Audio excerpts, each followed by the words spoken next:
ცხოველთა უფლება დამცველები ძაღლებისთვის სტერილიზაციის კამპანიის სრულფასოვნად ჩატარებასა და მათ პირვანდელ ტერიტორიაზე დაბრუნებას მოითხოვენ. ორგანიზაცია Animal Project-ის წარმომადგენლების განცხადებით, სტერილიზაცია კასტრაციის მოტივით გადაყვანილი ცხოველების უმრავლესობა უკან არ დააბრუნეს და ისინი სავარაუდოდ დაუსახლებელ ადგილებში გაუშვეს.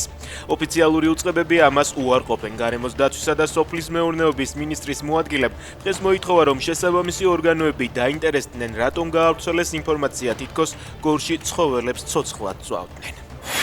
სტრასბურგის სასამართლომ ზიამაღლობელის მესამე საჩივარი დაარეგისტრირა. საჩივარი ჟურნალისტის მიმართ განხორციელებულ არასათანადო მოპყრობას და ამ საქმის არაეფექტიან გამოძიებას ეხება. საიადავობს, რომ ზიამაღლობელის მიმართ დაირღვა კონვენციით გათვალისწინებული ფუნდამენტური უფლებები.